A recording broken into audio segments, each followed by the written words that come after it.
عليكم ورحمة الله وبركاته.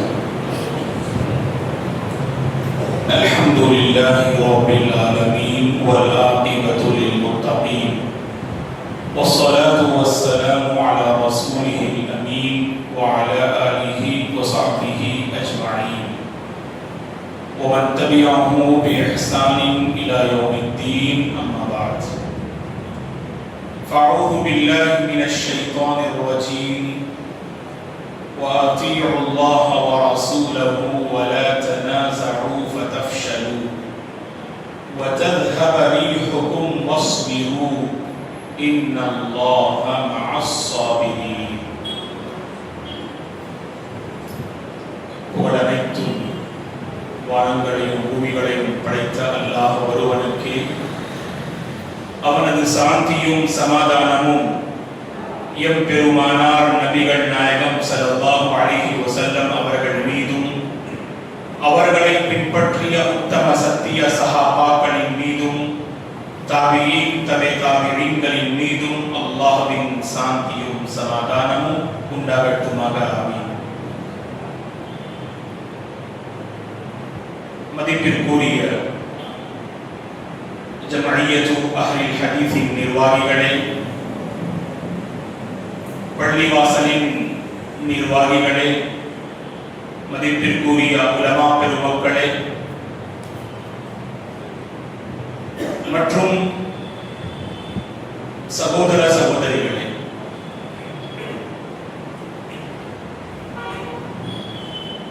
அல்லாஹ்வின் மாபெரும் கிருபையினால் மகரிப் தொழுகைக்கு பிறகு முஹம்மதியா பள்ளிவாசலில் இஸ்லாமிய சொற்பொழிவு நிகழ்ச்சியில் நாம் அனைவர்களும் ஒன்று கூடியிருக்கின்றோம். வலில்லாஹில் ஹம்து வல் மின்னா. நோக்கம் மார்க்கத்தை அறிய வேண்டும். குர்ஆன் ஹதீஸின் அடிப்படையில் இன்றைய காலத்தில் பல குழப்பங்கள் இருக்கின்றன. குழப்பங்கள் நிறைந்த இந்த காலத்திலே சஹீஹான மன்ஹஜை அறிந்து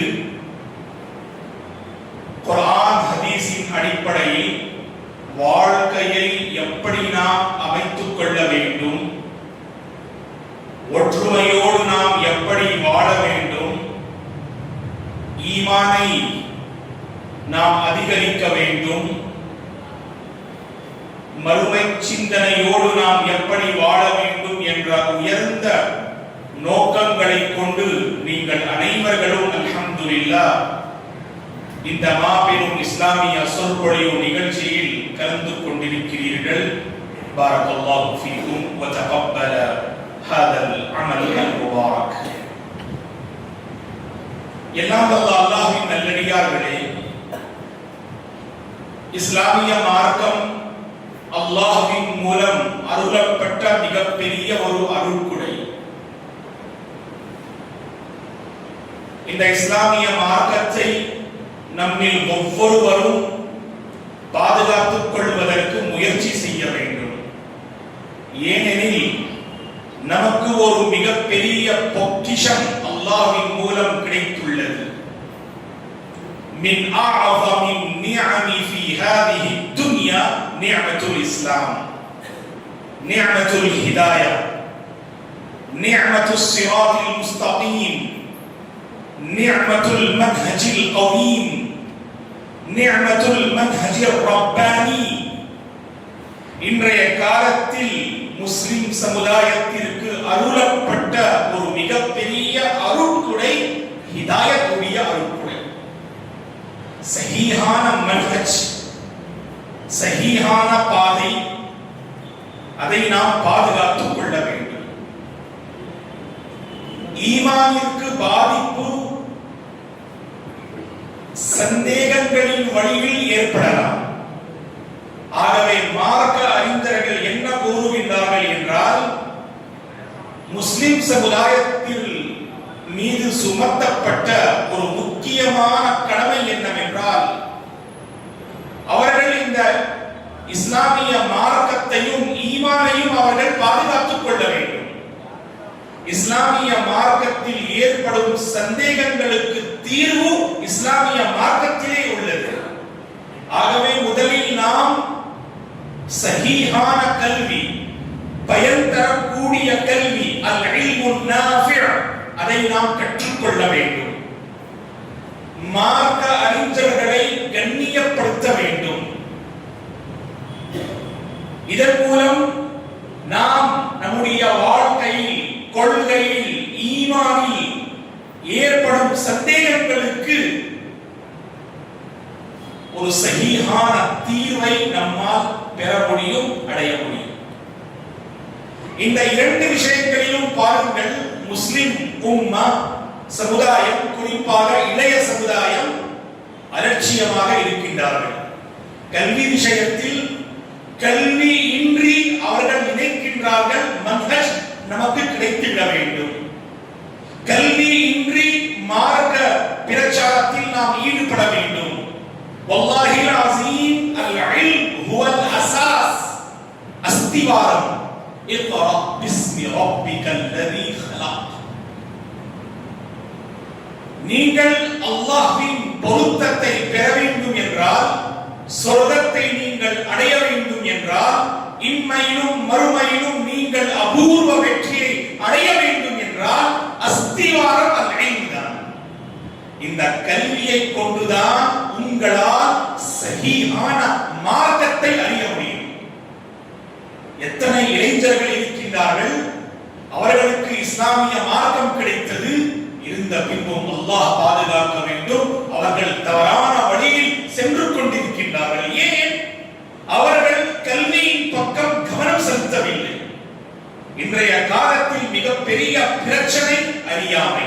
நன்றாக அறிந்து கொள்ளுங்கள், ஒவ்வொரு மார்க்க கொள்கை பிரச்சனைக்கு காரணம் அறியாமைதான். அதற்கு தீர்வு கல்வி, குறிப்பாக சஹீஹான கல்வி, பயன் தரக்கூடிய கல்வி. யாரிடம் நாம் கல்வியை கற்றுக்கொள்ள வேண்டும்?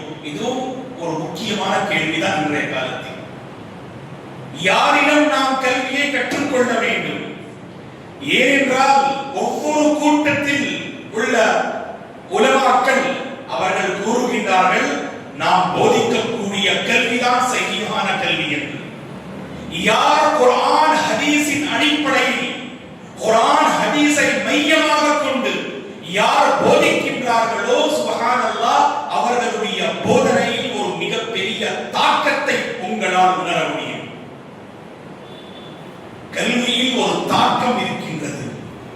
அந்த தாக்கத்தை நாம் ஏற்படுத்த வேண்டும் என்றால் குர்ஆன் ஹதீஸின் அடிப்படையில் அந்த கல்வியை நாம் கற்றுக்கொள்ள வேண்டும். சஹாபா பெருமக்களை நீங்கள் பாருங்கள், அவர்களுடைய உள்ளங்களில் சுப்ஹானல்லாஹ் குர்ஆன் சுன்னஹ்விற்கு முக்கியத்துவத்தை அவர்கள் முதலில் உள்ளத்திற்கு அவர்கள் கொடுத்தார்கள். எந்த ஒரு விஷயத்தை அவர்கள் மார்க்க ரீதியாக, கொள்கை ரீதியாக அவர்கள் எடுக்க வேண்டும் என்றால் முதலில் குர்ஆன் ஹதீஸின் அடிப்படையில் தான் அவர்கள் நன்றாக அவர்கள் பார்த்துக் கொள்வார்கள். சில இளைஞர்கள் அலட்சியமாக இருப்பார்கள். மார்க்கம் என்ற பெயரிலே ஒருவர் ஃபேஸ்புக்கில் ஒரு மெசேஜை ஷேர் செய்கின்றார்கள். என்னவென்றால், சஹீஹ் புகாரியில் வரக்கூடிய இந்த செய்தி என்று, ஹதீஸ் எண் 1345 என்று. சஹீஹ் புகாரியை நீங்கள் புரட்டி பாருங்கள், வல்லாஹில் அஸீம், அந்த ஹதீஸை உங்களால் காண முடியாது. எத்தனை முஸ்லிம்கள் இருக்கின்றார்கள் ஹதீஸ் என்ற பெயரிலே, மார்க்கம் என்ற பெயரிலே, கொள்கை என்ற பெயரிலே, குர்ஆன் ஹதீஸ் என்ற பெயரிலே மக்களை தவறான வழியின் பக்கம் அவர்கள் கொண்டு செல்வதற்கு முயற்சி செய்கின்றார்கள். நாம் என்ன செய்ய வேண்டும்? சுஃபியான் அஸ்-ஸௌரி ரஹிமஹுல்லாஹ் 2ஆம் நூற்றாண்டின் மிகச் சிறந்த ஒரு மார்க்க அறிஞர். அவர்களை நீங்கள் படித்து பாருங்கள். அவர்கள் என்ன கூறுகின்றார்கள்? இன்ன ஹாதல் இல்ம தீனுன் ஃபன்சுரு அம்மன் தஅഖுஸுன தீனக்கும். முஸ்லிம்களே, முஃமின்களே, இன்ன ஹாதல் இல்ம தீன், ஹதீஸுடைய கல்வி, குர்ஆனுடைய கல்வி, மார்க்க கல்வி உங்களுடைய தீன், உங்களுடைய மறுமை, உங்களுடைய சொர்க்கம். நீங்கள் யாரிடம் இந்த கல்வியை கற்றுக்கொள்கிறீர்கள் என்று, யாரிடம் இந்த கல்வியை நீங்கள் பெற்றுக்கொள்கிறீர்கள் என்று நீங்கள் ஆய்வு செய்யுங்கள், நன்றாக பார்த்துக் கொள்ளுங்கள் யாரிடம் நீங்கள் இந்த கல்வியை கற்றுக்கொள்கிறீர்கள் என்று. ஆகவே எல்லாம் வல்ல அல்லாஹ்வின் நல்லடியார்களே, முதல் தீர்வு என்னவென்றால் கல்விதான். சஹீஹான கல்வி எங்கே இருக்கின்றதோ அங்கே நிச்சயமாக உள்ளங்களில் ஒரு பெரிய மாற்றத்தை உங்களால் காண முடியும். அல்-இல்முன் நாஃபிஅ், அல்-இல்முன் நாஃபிஅ் யஹ்தி இலல் இத்திஹாத். மார்க்க அறிஞர்கள் கூறுகின்றார்கள், பயன் தரக்கூடிய கல்வி உங்களுக்கு ஒற்றுமையின் பாதையை, அதை இலகுவான முறையில் உங்களுக்கு ஆக்கி கொடுக்கின்றது என்று மார்க்க அறிஞர்கள் கூறுகின்றார்கள். அந்த கல்வி நம்மிடம் இல்லை. ஆகவே உள்ளங்களை நீங்கள் பாருங்கள். ஒவ்வொரு முஸ்லிமும் முஃப்தியாக திகழ்கின்றார்கள். ஒவ்வொரு இளைஞரும் நான் ஒரு காசி, நான் ஒரு முஃப்தி, நான் ஒரு ஆலிம். என்னாச்சு உங்களிடம்? எனக்கு சஹீஹ் புகாரி உடைய ஹதீஸ்கள் தெரியும். எப்படி தெரியும்? நான் அதனுடைய தமிழாக்கத்தை படித்திருக்கின்றேன். அல்ஹம்துலில்லாஹ். நீங்கள் கற்றுக்கொள்ளுங்கள். இந்த மார்க்கம் உலமாக்களுக்கு மட்டும் சொந்தமல்ல. நீங்களும் இந்த மார்க்கத்தை, இந்த கல்வியை, குர்ஆன் ஹதீஸை நீங்கள் புரிந்து கொள்வதற்கு முயற்சி செய்யுங்கள். ஆனால் உலமா பெருமக்களின் கண்காணிப்பில் நீங்கள் படிக்க வேண்டும். குர்ஆனையும் ஹதீஸையும் எப்படி நீங்கள் சுப்ஹானல்லாஹ் புரிந்து கொள்ள வேண்டும் என்றால், உலமா பெருமக்கள் எப்படி ஒரு குர்ஆனுடைய அந்த வசனத்தின் விளக்கத்தை எப்படி அவர்கள் மக்களுக்கு மத்தியில் எடுத்து வைக்கின்றார்களோ அப்படி நீங்கள் புரிந்து கொள்வதற்கு முயற்சி செய்யுங்கள். இல்லையெனில் இளைஞர்கள் உலமா பெருமக்களை இழிவுபடுத்துகின்றார்கள். அல்லாஹ் பாதுகாக்க வேண்டும். எந்த சமுதாயத்தில் உள்ள மக்கள் உலமா பெருமக்களை இழிவுபடுத்துகின்றார்களோ வல்லாஹி அஸீம், அல்லாஹ்வின் மீது ஆணையாக அந்த சமுதாயம் வெற்றியை அடைய முடியாது. வெற்றியின் ரகசியம் என்ன என்று தெரியுமா? வெற்றியின் ரகசியம் பயன் தரக்கூடிய கல்வி, உலமா பெருமக்களை கண்ணியப்படுத்துவது. இதுதான் வெற்றியின் ரகசியம். ஏன் நம்முடைய உள்ளங்களில் ஒற்றுமை கிடையாது? ஏன் பல குழப்பங்கள் இன்றைய காலத்தில் இருக்கின்றன? குழப்பங்கள் எந்த கூட்டத்தில்? அல்லாஹ் பாதுகாக்க வேண்டும். யார் குர்ஆன், யார் சுன்னா என்று போதிக்கின்றார்களோ அவர்களுடைய உள்ளங்களை நீங்கள் பாருங்கள். குர்ஆன் ஹதீஸின் அடிப்படையில் நமக்கு மத்தியில் பல பிரச்சனைகள் உள்ளன. குர்ஆன் ஹதீஸ் போதிக்கின்ற பாடம் பிரச்சனைகள் அல்ல. பிரச்சனைகளா? வல்லாஹி அஸீம் அல்ல. பிரச்சனைகளுக்கு தீர்வு குர்ஆன் ஹதீஸில் உங்களால் காண முடியும். ஆனால் இன்றைய காலத்தில் குர்ஆன் ஹதீஸின் பெயரில் பல பிரிவுகள் இருக்கின்றன, பல அமைப்புகள் இருக்கின்றன, பல கூட்டங்கள் இருக்கின்றன. உள்ளங்களில் ஏன் ஒற்றுமை இல்லை என்றால் குர்ஆன் ஹதீஸை நாம் சஹீஹான முறையில் விளங்கிக் கொள்ளவில்லை.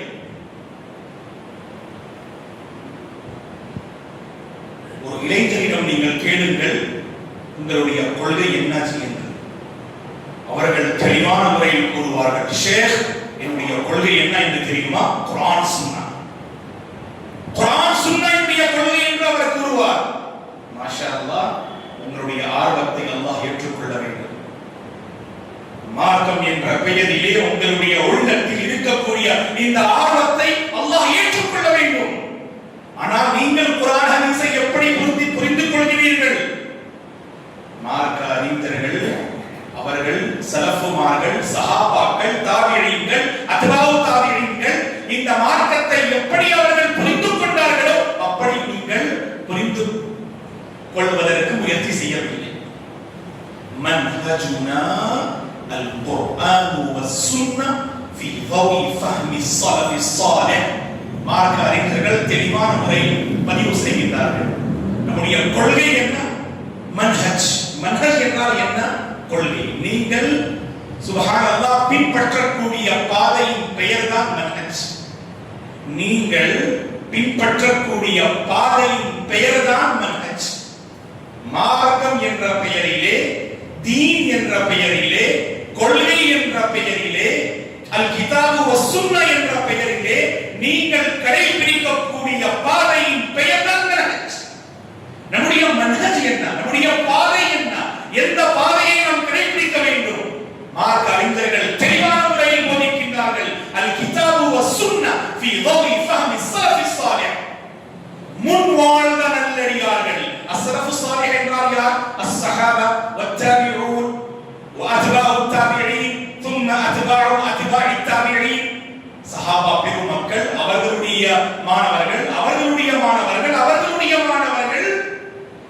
யார் எவர்கள் இந்த மார்க்கத்தை சஹீஹான முறையில் புரிந்து அந்த சஹீஹான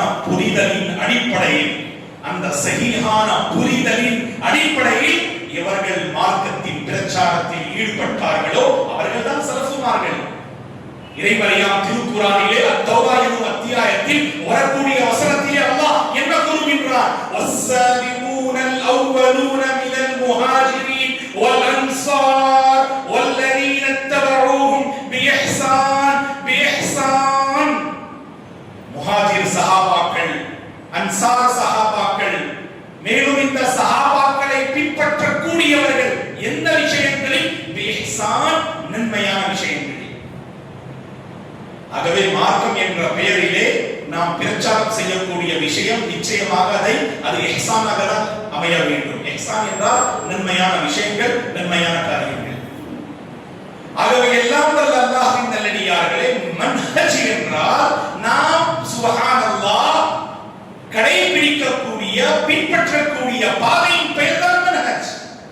இந்த மன்ஹஜ், இந்த பாதை எப்படி நாம் அமைத்துக் கொள்ள வேண்டும் என்றால், சஹாபா பெருமக்கள் எப்படி அமைத்துக் கொண்டார்களோ அப்படிதான், தாபிஈன்கள் எப்படி அமைத்துக் கொண்டார்களோ அப்படிதான். அல்லாஹ்விற்காக சஹாபா பெருமக்களை இழிவுபடுத்தாதீர்கள். خير جماعة في هذه الأرض بعد الأنبياء. அம்பியாக்களுக்கு பிறகு, நபிமார்களுக்கு பிறகு இந்த பூமியிலே அஹ்லுஸ் சுன்னா வல் ஜமாஅவுடைய கொள்கை என்ன?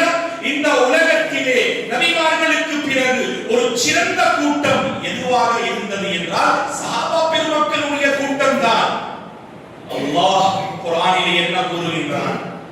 உங்களுடைய ஈமானிற்கு எந்த ஒரு கேரண்டியும் கிடையாது, என்னுடைய ஈமானிற்கு எந்த ஒரு கேரண்டியும் கிடையாது.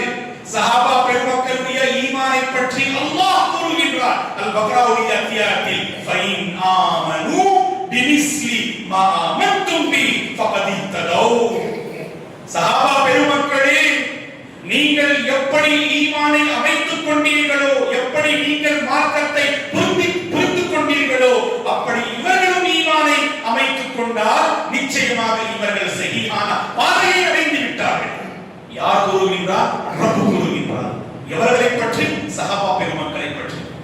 அவர்களை பற்றி அல்லாஹ் பாதுகாக்க வேண்டும்.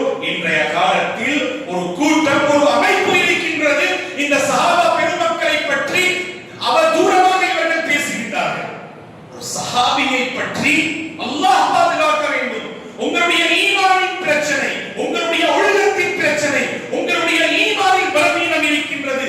ஆகவே நீங்கள் சஹாபா பெருமக்களை என்ன செய்கின்றீர்கள்? இழிவுபடுத்துகின்றீர்கள். இன்றைய நவீன காலத்திலே சஹாபா பெருமக்களை விட நாம் மார்க்கத்தை நன்றாக அறிந்து கொள்ள முடியும். அல்லாஹ் அல்லாஹ் அல்லாஹ்வை அஞ்சுங்கள். எல்லாம் வல்ல அல்லாஹ்வின் நல்லடியார்களே, ஹஷருடைய மைதானத்திலே நீங்கள் விசாரிக்கப்படுவீர்கள். ஹஷருடைய மைதானத்திலே நீங்கள் விசாரிக்கப்படுவீர்கள். உங்களுடைய நாவினால் வரக்கூடிய இந்த வார்த்தைகளுக்கு நீங்கள் பதில் கொடுக்க வேண்டும். என்ன கூறுகின்றார்கள்?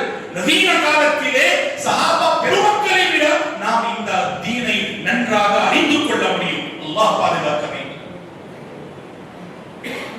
ரலியல்லாஹு அன்ஹும் வ ரஸூஅன். அவர்களுடைய வணக்க வழிபாடுகள், அவர்களுடைய கொள்கை, அவர்களுடைய ஈமான், அவர்களுடைய மறுமை, அல்லாஹ் கூறுகின்றான், அல்லாஹ்வுடைய பொருத்தம் அவர்களுக்கு கிடைத்து விட்டது. அல்லாஹ்வுடைய பொருத்தத்தை அவர்கள் அடைந்து விட்டார்கள், பெற்றுக் கொண்டார்கள். அவர்களுடைய பாதையை நோக்கிதான் நாம் செல்ல வேண்டும். இதுதான் சலஃபுடைய கொள்கை, இல்லையா? சலஃபுடைய கொள்கை என்ன? ஒரு சஹாபியுடைய கருத்து நபிமார்களுடைய கருத்திற்கு முரண்பாடாக இருந்தால் வல்லாஹி லஸீம் சஹாபியுடைய அந்த கருத்திற்கு நாம் முக்கியத்துவம் கொடுக்க கூடாது. இது ஈமானின் அடையாளம். ஏனென்றால் அந்த சஹாபிக்கு அந்த ஹதீஸ், ஒவ்வொரு சஹாபிக்கும் அனைத்து ஹதீசுகள் தெரியும் என்று உங்களால் கூற முடியாது. அவர்கள் தங்களுடைய கல்வியின் அடிப்படையில் மார்க்க பிரச்சாரத்தில் ஈடுபட்டார்கள். பல விஷயங்களை சுப்ஹானல்லாஹ் தங்களுடைய கல்வியை கொண்டு அனுமானம் செய்து அவர்கள் பதிலை கொடுத்தார்கள். ஒரு சஹாபியுடைய கருத்து குர்ஆன் ஹதீஸின் கருத்திற்கு முரண்பாடாக இருந்தால் நாம் எதற்கு முன்னுரிமை கொடுக்க வேண்டும்? அந்த சுன்னாஹ்விற்கு தான் நாம் முன்னுரிமை கொடுக்க வேண்டும். இதுதான் மன்ஹஜ். இதுதான் மன்ஹஜ். இங்கேதான் சிலர் தவறு செய்கிறார்கள்.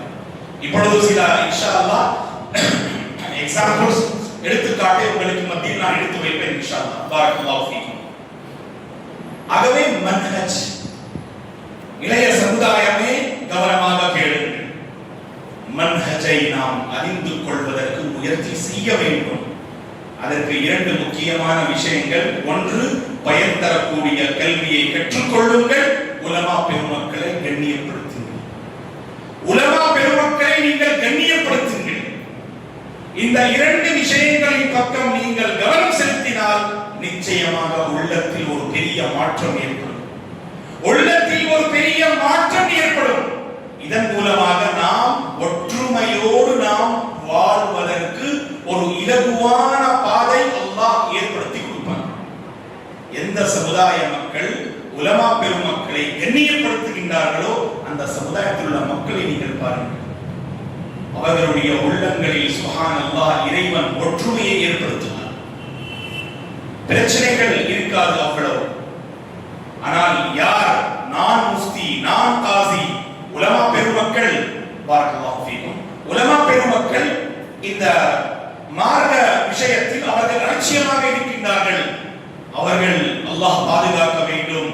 சத்தியத்தை சத்தியம் என்று அவர்கள் மக்களுக்கு மத்தியில் சஹீஹான முறையில் எடுத்து வைப்பது கிடையாது. நான் தான் சத்தியத்தை சத்தியம் என்று, அசத்தியத்தை அசத்தியம் என்று மக்களுக்கு மத்தியில் எடுத்து வைக்கின்றேன் என்று சில இளைஞர்கள் இருக்கின்றார்கள். அவர்கள் உலமா பெருமக்களை கொண்டு என்ன செய்கின்றார்கள்? தவறான பிரச்சாரத்தில் ஈடுபடுகின்றார்கள். அல்லாஹ் பாதுகாக்க வேண்டும். சில இளைஞர்கள் இருக்கின்றார்கள்.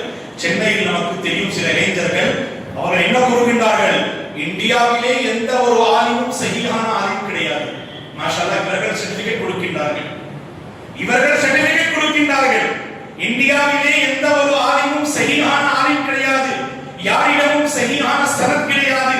யாரிடமும் சஹீஹான அந்த சுப்ஹானல்லாஹ் அந்த சான்றிதழ் கிடையாது, ஷஹாதா கிடையாது. ஏனென்றால் நம்மிடம் சுப்ஹானல்லாஹ் அந்த சனத் வர வேண்டும் என்று தவறான விஷயங்களை அல்லாஹ்விற்காக நீங்கள் மக்களுக்கு மத்தியில் எடுத்து வைக்காதீர்கள். எல்லாம் வல்ல அல்லாஹ்வின் நல்லடியார்களே, மார்க்கம் ஒரு அமானிதம். எப்படி வாழ்க்கை ஒரு அமானிதமாக இருக்கின்றதோ அப்படியே இந்த மார்க்கம் ஒரு அமானிதம். உலமா பெருமக்கள் இந்த மார்க்கத்தின் பிரச்சாரத்தில் மோசடி செய்தால் நாளை ஹஷ்ருடைய மைதானத்தில் இவர்கள் விசாரிக்கப்படுவார்கள். அல்லாஹ் குர்ஆனில் என்ன கூறுகின்றான்? உலமா பெருமக்களே, நீங்கள் அல்லாஹ்வை அஞ்ச வேண்டும். யா அய்யுஹல்லதீன ஆமனு லா தஹூனுல்லாஹ் வர் ரசூல் வ தஹூனு அமானாத்திக்கும் வ அன்தும் தஅலமூன். ஈமான் கொண்டவர்களே, அல்லாஹ்விற்கு மோசடி செய்யாதீர்கள், தூதருக்கு மோசடி செய்யாதீர்கள், உங்களுடைய அமானிதங்களில் நீங்கள் மோசடி செய்யாதீர்கள். நீங்கள் அறிந்தும் தெரிந்தும் உங்களுடைய அமானிதங்களில் நீங்கள் மோசடி செய்கிறீர்களா? இளைய சமுதாயமே, இளமை பருவம் ஒரு அமானிதம். இளமை பருவம் ஒரு அமானிதம். இந்த அமானிதத்தில் நீங்கள் மோசடி செய்யாதீர்கள். அல்ஹம்துலில்லாஹ், ஆர்வம் இருக்கின்றது. சமுதாயத்திற்காக செய்ய வேண்டும், மார்க்கத்திற்காக நாம் ஏதாவது ஒரு விஷயத்தை செய்ய வேண்டும். ஆனால் தவறான வழியை நீங்கள் பின்பற்றாதீர்கள், தவறான விஷயத்தை நீங்கள் பின்பற்றாதீர்கள். ஆகவே இரண்டு முக்கியமான அஸ்திவாரத்தை நான் உங்களுக்கு மத்தியில் பகிர்ந்து கொண்டேன். முதலிலே ஈமானை நாம் பாதுகாத்துக் கொள்ள வேண்டும். அந்த ஈமானை நாம் பாதுகாத்துக் கொள்ள வேண்டும் என்றால் இரண்டு விஷயங்களின் பக்கம் நாம் கவனம் செலுத்த வேண்டும். ஒன்று கல்வி, குறிப்பாக பயன் தரக்கூடிய கல்வியை நாம் கற்றுக்கொள்ள வேண்டும். இரண்டாவது உலமா பெருமக்களை நாம் கண்ணியப்படுத்த வேண்டும். பயன் தரக்கூடிய கல்வியில் உங்களுடைய மன்ஹஜை நீங்கள் அறிந்து கொள்ளுங்கள். நீங்கள் பின்பற்றக்கூடிய பாதை எப்படி அமைய வேண்டும் என்று பெருமக்களிடம் சென்று சலஃபுமார்களுடைய சுப்ஹானல்லாஹ் வழிமுறையின் அடிப்படையில் யார் இஸ்லாமிய பிரச்சாரத்தில் ஈடுபடுகின்றார்களோ அவர்களிடம் சென்று இந்த மார்க்கத்தை நீங்கள் அறிந்து கொள்ளுங்கள். இப்பொழுது ஒரு கேள்வி என்னவென்றால், இரண்டு கேள்விகள் இருக்கின்றன. இரண்டு கேள்விகளுக்கும் இதுதான் பதில். ஃபர்ஸ்ட் கேள்வினா, ஏன் ஷேக் மாஷாஅல்லாஹ் நம்மிடம் குர்ஆன் சுன்னாவுடைய அந்த மன்ஹஜ் கொள்கை இருக்கின்றது, மாஷாஅல்லாஹ் ஏகத்துவம் தௌஹீத்வாதிகள் நாம் ஏகத்துவத்தில் மாஷாஅல்லாஹ் இருக்கின்றோம். இருந்த பின்பும் நாம் சமுதாயத்தில் பார்க்கின்றோம் அதிகமான பிரச்சனை யார் குர்ஆன் சுன்னாவை அடிப்படையாக கொண்டு போதிக்கின்றார்களோ அவர்களுடைய கூட்டத்தில் தான் இருக்கின்றது. குறிப்பாக அஹ்லுல் ஹதீஸ் மன்ஹஜுஸ் ஸலஃப் என்று போதிக்கக்கூடிய மக்களிடம் பல பிரச்சனைகள், குறிப்பாக தமிழ்நாடு, பாண்டிச்சேரி, அல்லாஹ் பாதுகாக்க வேண்டும். இது ஒரு முதல் கேள்வி. பிரச்சனைகள் ஏன் அதிகமாக இருக்கின்றது? இரண்டாவது, நம்முடைய கூட்டத்தில் ஒற்றுமை ஏன் இல்லை? ஒரே ஒரு சுப்ஹானல்லாஹ் நீங்கள் பார்க்கலாம், ஊரிலே 2, 3, 4 பள்ளிவாசல்கள் இருக்கின்றது என்றால் அல்லாஹ் பாதுகாக்க வேண்டும், அல்லாஹ் பாதுகாக்க வேண்டும். 4 பள்ளிவாசல்கள் அந்த அஹ்லுல் ஹதீஸுடைய பள்ளிவாசல்கள் என்றால் ஒவ்வொரு பள்ளிவாசலின் நிர்வாகிகள் அல்லாஹ் பாதுகாக்க வேண்டும். அவர்களுடைய சிந்தனை மற்றொரு பள்ளிவாசலின் நிர்வாகிகளின் சிந்தனைக்கு முற்றிலும் முரண்பாடாக இருக்கும். இவர்களுடைய நோக்கமே என்ன? நான் முரண்பாடு செய்ய வேண்டும், நான் ஒற்றுமை, அதை நீங்கள் பேசாதீர்கள். ஏன்? குர்ஆன் ஹதீஸின் தாக்கம் உள்ளத்தில் ஏற்பட்டால் நிச்சயமாக நாம் குர்ஆன் சுன்னாவிற்கு முற்றிலும் கட்டுப்பட்டு வாழுவோம்.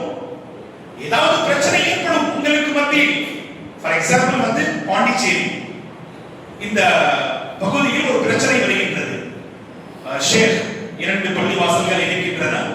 அந்த பள்ளிவாசலின் நிர்வாகிகளுடைய கருத்து இது, இந்த பள்ளிவாசலின் நிர்வாகிகளின் கருத்து இதுவாக இருக்கின்றது. அப்போ தீர்வு செய்யக்கூடியவர் யாரு?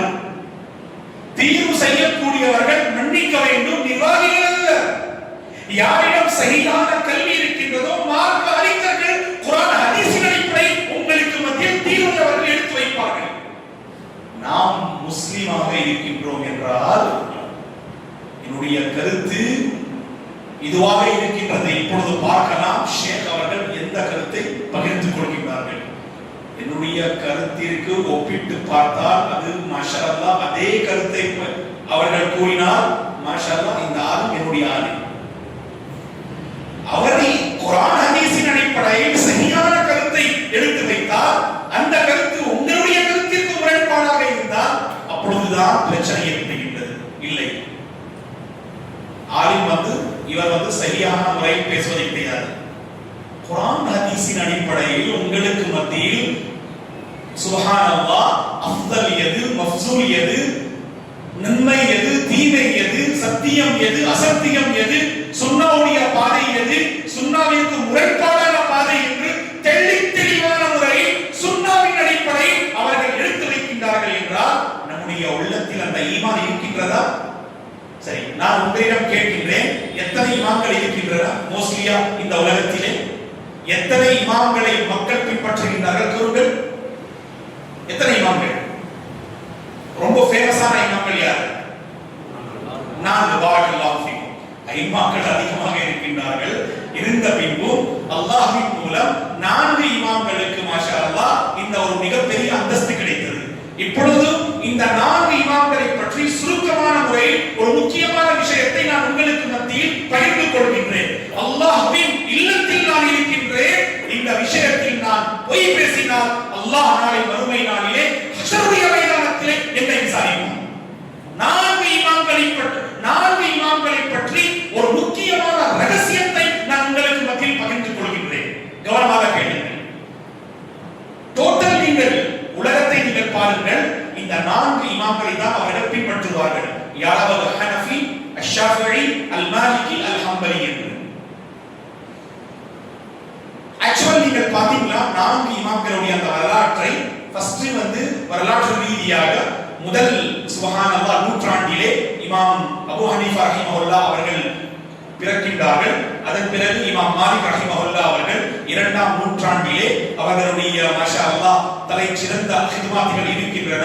அதே 2ஆம் நூற்றாண்டிலே இமாம் ஷாஃபிஈ ரஹிமஹுல்லாஹ், இமாம் ஷாஃபிஈக்கு பிறகு 2ஆம் நூற்றாண்டின் கடைசி பகுதியிலும் 3ஆம் நூற்றாண்டின் ஆரம்ப பகுதியிலும் இமாம் அஹ்மத் இப்னு ஹம்பல், இமாம் அஹ்லுஸ் சுன்னah வல் ஜமாஅ இவர்கள் மாஷா அல்லாஹ் மார்க்க பிரச்சாரத்தில் ஈடுபடுகின்றார்கள்.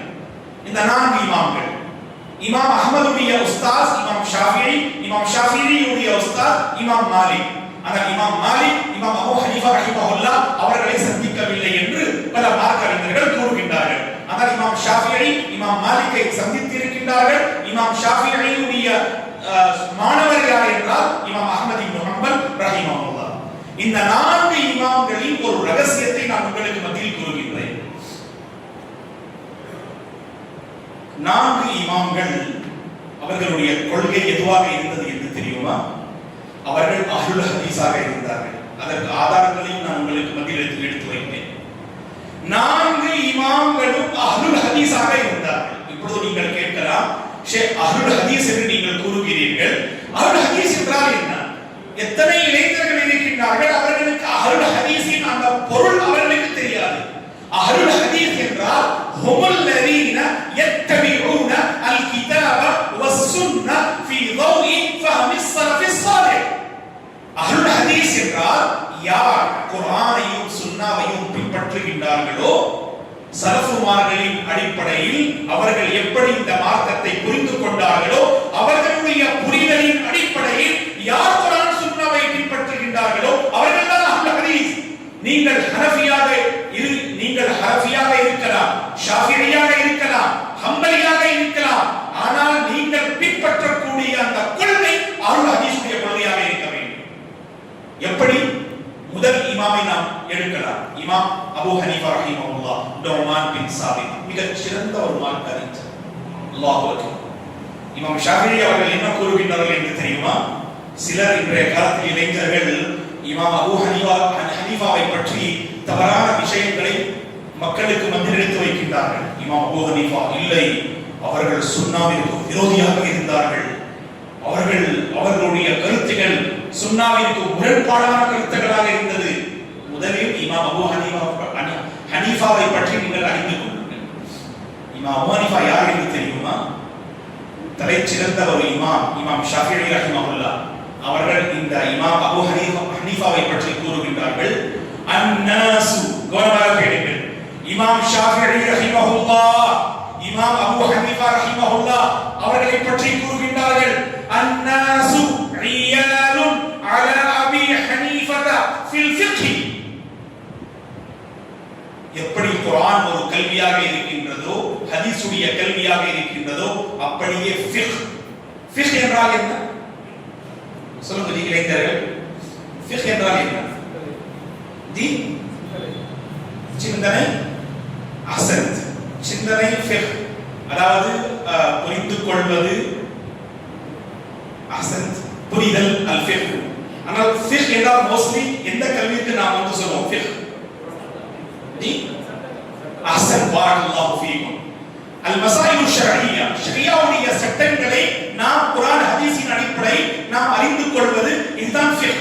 ஃபிக்ஹ் என்றால் ஷேக், இது அனுமதிக்கப்பட்ட ஒரு விஷயமா, இது அனுமதிக்கப்படாத ஒரு விஷயமா, இது ஹலாலா, இது ஹராமா, இது வாஜிபா, இது சுன்னாவா, இது முஸ்தஹப்பா, இது மந்தூபா, இது மக்ரூஹா, முஹர்ரமா என்று நாம் சுப்ஹானல்லாஹ் அறிந்து கொள்வது ஃபிக்ஹ். ஃபகீஹுடைய சுப்ஹானல்லாஹ் வேலை என்ன? உங்களுடைய வாழ்க்கையில் ஏற்படும் மார்க்க பிரச்சனைகள், நீங்கள் அதற்கு இஸ்லாமிய தீர்வை நீங்கள் அறிய வேண்டும் என்றால் ஃபகீஹ் அவர்களிடம் சென்று நீங்கள் அதை கேட்க வேண்டும். ஷேக், தொழுகையில் ஒரு பிழை ஏற்பட்டது, ஒரு பிரச்சனை ஏற்பட்டது, அதற்கு இஸ்லாமிய தீர்வு என்ன? ஷேக், ஜகாத்தில் ஒரு பிரச்சனை இருக்கின்றது, ஷேக், குடுக்கல் வாங்குதலில் ஒரு பிரச்சனை இருக்கின்றது, ஷேக், ஷேர் மார்க்கெட்டிங்கில் ஒரு பிரச்சனை இருக்கின்றது. அப்படி அன்றாட வாழ்க்கையில் மார்க்கம் என்ற பெயரிலே நீங்கள் நிறைவேற்றக்கூடிய விஷயங்களை மார்க்கத்தின் அடிப்படையில் இஸ்லாமிய சட்டங்களை அறிந்து கொள்வதின் பெயர் தான் ஃபிக்ஹ். இமாம் ஷாஃபி அவர்கள் கூறுகின்றார்கள், மறுமை நாள் வரை ஃபிக்ஹுடைய வரலாற்று எழுதப்பட்டால் ஃபிக்ஹுடைய விஷயங்களை மார்க்க அறிஞர்கள் ஆய்வு செய்தால் இமாம் அபூ ஹனீஃபா ரஹிமஹுல்லாஹுடைய கல்வி அவர்களுக்கு தேவைப்படும். இமாம் அபூ ஹனீஃபா ரஹிமஹுல்லாஹுடைய கல்வி இன்றி மக்கள் இந்த ஃபிக்ஹை சஹீஹான முறையில் புரிந்து கொள்ள முடியாது. அல்லாஹ் அப்படிப்பட்ட இமாம் என்ன கூறுகின்றார்கள் என்று தெரியுமா? இது இன்ஷா அல்லாஹ் இது ஓபன் சேலஞ்ச் இன்ஷா அல்லாஹ். ஏனென்றால் இங்கே இந்த செய்தி மக்கள் மாஷா அல்லாஹ் பதிவு செய்கின்றார்கள். இமாம் அபூ ஹனீஃபா ரஹிமஹுல்லாஹ் இந்த கருத்தை கூறினார்கள். மார்க்க அறிஞர்கள் புத்தகங்களில் இந்த கருத்தை பதிவு செய்து இருக்கின்றார்கள். இமாம் கவனமாக கேளுங்கள். யார் இமாம் அபூ ஹனீஃபா ரஹிமஹுல்லாஹ் அவர்களை பற்றி தவறான விஷயங்களை மக்களுக்கு மத்தியில் எடுத்து வைக்கின்றார்களோ அவர்கள் அறிந்து கொள்ளுங்கள். என்ன கூறினார்கள் இமாம் அபூ ஹனீஃபா ரஹிமஹுல்லாஹ்? அல்லாஹு அக்பர். இதா ஸஹ்ஹல் ஹதீஸு ஃபஹுவ மஸ்ஹபி. இதா ஸஹ்ஹல் ஹதீஸு ஃபஹுவ மஸ்ஹபி. ஒரு ஹதீஸ் ஆதாரபூர்வமான சஹீஹான ஹதீஸாக இருந்தால் அது நாம் பின்பற்றக்கூடிய பாதை என்று கூறுகின்றார்கள். சஹீஹான ஹதீஸ் நாம் பின்பற்றக்கூடிய பாதை என்று யார் கூறுகின்றார்? இமாம் அபூ ஹனீஃபா ரஹிமஹுல்லாஹ் கூறுகின்றார். மற்றொரு நேரத்தில் அவர்கள் இறுதி காலத்தில் அவர்கள் கூறுகின்றார்கள் மாணவர்களிடம் இமாம் அபூ ஹனீஃபா ரஹிமஹுல்லாஹ் அவர்கள் கூறுகின்றார்கள். இமாம் அபூ ஹனீஃபாவுடைய வார்த்தையை பாருங்கள். இதா குல்து கௌலன் யுகாலிஃபு கிதாப் அல்லாஹ் வ கபர ரசூல் ஸல்லல்லாஹு அலைஹி வஸல்லம் ஃபத்ருகு கௌலி. அடியார்களே, அல்லாஹ்வின் அடியார்களே, நீங்கள் எனக்கு பிறகு ஏதாவது ஒரு மஸலாவில் என்னுடைய கருத்து குர்ஆனுடைய கருத்திற்கும் ஹதீஸுடைய கருத்திற்கும் முரண்பாடாக நீங்கள் பார்த்தீர்கள் என்றால் ஃபத்ருகு கௌலி, என்னுடைய கருத்தை நீங்கள் விட்டுவிடுங்கள். அல்லாஹ் அக்பர். இமாம் அபூ ஹனீஃபா ரஹிமஹுல்லாஹுடைய இரண்டு தலை சிறந்த மாணவர்கள். யார் தலை சிறந்த மாணவர்கள்? இமாம் அபூ யூசுப், இமாம் முஹம்மத் இப்னுல் ஹசன் அஷ்-ஷைபானி. இந்த இரண்டு மாணவர்களை நீங்கள் படித்து பாருங்கள். இமாம் உடைய வஃபாத்திற்கு பிறகு இவர்கள் இமாம் மாலிகை சந்திக்கின்றார்கள், பல மார்க்க அறிஞர்களை சந்திக்கின்றார்கள். 30 வருடங்களுக்கு மேல் இவர்கள் வாழ்கின்றார்கள் இமாம் உடைய வஃபாத்திற்கு பிறகு. சுப்ஹானல்லாஹ். இவர்கள் 1/3 பிரச்சனைகளில் இமாம் அபூ ஹனீஃபாவுடைய கருத்திற்கு முரண்பாடான கருத்துக்களை பதிவு செய்கின்றார்கள். இருந்த பின்பும் அவர்கள் ஹனஃபி தான் மாஷா அல்லாஹ். ஆனால் அவர்களுடைய மன்ஹஜை நீங்கள் பாருங்கள். அபூ யூசுஃபுடைய மன்ஹஜ் ரஹிமஹுல்லாஹ், முஹம்மத் அஷ்-ஷைபானியுடைய மன்ஹஜை நீங்கள் பாருங்கள். மார்க்க அறிஞர்கள் கூறுகின்றார்கள் 30,000 மசாயில்கள் இருந்தால் 10,000 மசாயில்களில் இந்த இரண்டு தலை சிறந்த மாணவர்கள் இமாமுடைய கருத்திற்கு முரண்பாடான கருத்தை மக்களுக்கு மத்தியில் எடுத்து வைத்தார்கள். ஏன்? இமாமுடைய வஃபாத்திற்கு பிறகு இவர்கள் மாஷா அல்லாஹ் கல்வியை நாம் கற்றுக்கொள்ள வேண்டும் என்ற உயர்ந்த எண்ணத்தோடு பல மார்க்க அறிஞர்களிடம் சென்று சஹீஹான கருத்தை அறிந்து அந்த சஹீஹான ஆதாரங்களின் அடிப்படையில் தங்களுடைய கருத்துக்களை அவர்கள் மாற்றிக்கொண்டார்கள். இப்பொழுது கேள்வி என்னவென்றால் கவனமாக கேளுங்கள். ஃபார் எக்ஸாம்பிள், மன்னிக்க வேண்டும், நான் முஹம்மதியா பள்ளிவாசலிலே இருக்கின்றேன். ஆகவே இந்த பள்ளிவாசலை தான் ஒரு எடுத்துக்காட்டாக நான் கூறுகின்றேன். இந்த பள்ளிவாசலின் ஒரு கருத்து இருக்கின்றது. இந்த கருத்திற்கு முரண்பாடான ஒரு கருத்தை சில உலமாக்கள் கூறுகின்றார்கள். நீங்கள் இந்த கருத்தை நீங்கள் மாற்றிக்கொள்ளுங்கள். ஏன் ஜி? சுன்னாவில் இதற்கு இடம் கிடையாது. சுன்னாவின் அடிப்படையில், ஆதாரத்தின் அடிப்படையில் இதுதான் சரியான கருத்து. இப்பொழுது நான் நிர்வாகிகளிடம், அல்லாஹ் உங்களுடைய அந்த ஹிதமத்களை ஏற்றுக்கொள்ள வேண்டும், உங்களுடைய உள்ளங்களில் அல்ஹம்துலில்லாஹ் ஷேக் இந்த கருத்தை நான் ஏற்றுக்கொள்வேன் என்ற அந்த உணர்வு ஏற்படுகின்றதா? ஏற்பட்டால் அல்ஹம்துலில்லாஹ் நீங்கள் சஹீஹான மன்ஹஜில் இருக்கிறீர்கள். சொல்லக்கூடிய கருத்து எது என்று நீங்கள் பாருங்கள். யார் சொல்லுகின்றார் என்று நீங்கள் பார்க்காதீர்கள். ஓ, அந்த பள்ளிவாசலை சேர்ந்தவர்களா? இல்லை. இதுதான் பிரச்சனை. இதுதான் உங்களுடைய உள்ளங்களை நீங்கள் ஆய்வு செய்து பாருங்கள், சற்று பரிசோதனை செய்து பாருங்கள், அல்லாஹ்விடத்திலே கேளுங்கள். இறைவா, குர்ஆன் ஹதீஸின் அடிப்படையில் ஏதாவது ஒரு கருத்து எனக்கு மத்தியில் எடுத்து வைத்தால் அல்லாஹ் உனக்காக அந்த கருத்தை ஏற்றுக்கொள்ளக்கூடிய தன்மை, ஏற்றுக்கொள்ளக்கூடிய பயபக்தி என்னுடைய உள்ளத்தில் ஏற்படுத்தித்தான். இல்லை ஜி, இன்னைக்கு அந்த ஈமானே கிடையாது. ஃபர்ஸ்ட் பிரச்சனை என்ன? யார் சொன்னாங்க உங்ககிட்ட? ஓ, அவரா? Class chapter close. அவர் சொல்லக்கூடிய கருத்து ஆதாரங்களின் அடிப்படையில் பலமான கருத்தாக இருந்தாலும் உங்களுடைய பலவீனமான கருத்துக்கு தான் நீங்கள் முக்கியத்துவத்தை கொடுப்பீர்கள். இருந்த பின்னும் நீங்கள் என்ன சொல்வீங்க? ஷேக், நான் மன்ஹஜ், நான் கொள்கைவாதி, நான் அஹ்லுல் ஹதீஸ், நான் குர்ஆன் சுன்னவை பின்பற்றக்கூடியவன். அல்லாஹ்வின் மீது ஆணையாக யார் குர்ஆன் சுன்னவை பின்பற்றுகின்றார்களோ அவர்களுடைய அடையாளம் இது கிடையாது. இமாம் அபூ ஹனீஃபாவை பாருங்கள், இது அஸ்ஸஹல் ஹதீஸ் வஹுவ மஸ்ஹபி. இந்த கருத்தை மனப்பாடம் செய்யுங்கள். சிறிய கருத்து தான் இது. ஒரு ஹதீஸ் சஹீஹாக இருந்தால்